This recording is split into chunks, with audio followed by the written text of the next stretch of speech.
तो वहीं देखिए, यूजीसी के नए नियमों पर सुप्रीम कोर्ट ने सुनवाई के दौरान रोक लगा दी।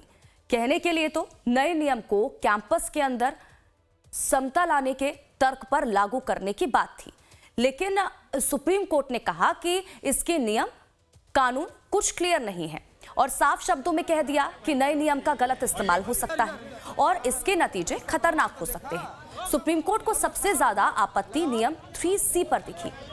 हम आपको बताएंगे कि नया नियम 3C और पुराना नियम 3E में क्या अंतर है, लेकिन पहले जान लेते हैं कि सुप्रीम कोर्ट का यूजीसी के नए नियम यानी कि promotion of equity in higher education institution regulations 2026 पर क्या आदेश आया और क्या क्या आपत्तियां उठाई गई।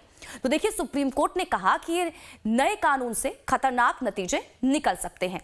हमें अमेरिका जैसी स्थिति में नहीं जाना चाहिए जहां श्वेतों के लिए अलग कानून बने हैं। नए नियमों का दुरुपयोग हो सकता है। यूजीसी के जाति संबंधी नियम क्लियर नहीं है।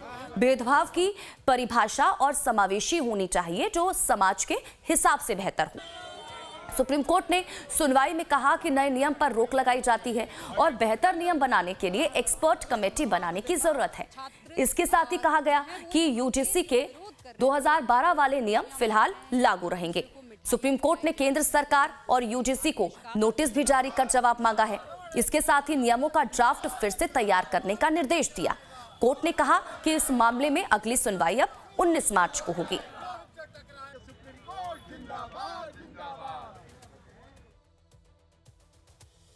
आज सुप्रीम कोर्ट में इस मामले की सुनवाई हुई और माननीय सुप्रीम कोर्ट ने यूजीसी रेगुलेशंस पे रोक लगाई है जो नए यूजीसी के नियम आए हैं, और सुप्रीम कोर्ट ने अपनी शक्तियों का उपयोग करते हुए अंडर आर्टिकल 142 जो पूर्व के यूजीसी रेगुलेशंस 2012 थे उनको प्रभावी किया है।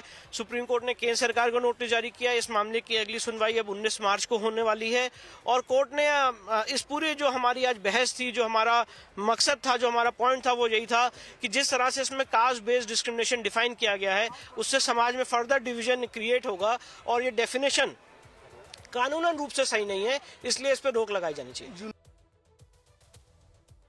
तो देखिए, सुप्रीम कोर्ट के इस फैसले के बाद स्वर्ण समाज के छात्रों में जश्न का माहौल है। 3 दिनों से चल रहा विरोध प्रदर्शन जश्न में बदल गया। दिल्ली से लेकर पटना, लखनऊ, वाराणसी और देश के अलग अलग शहरों में सुप्रीम कोर्ट के फैसले का स्वागत किया जाने लगा।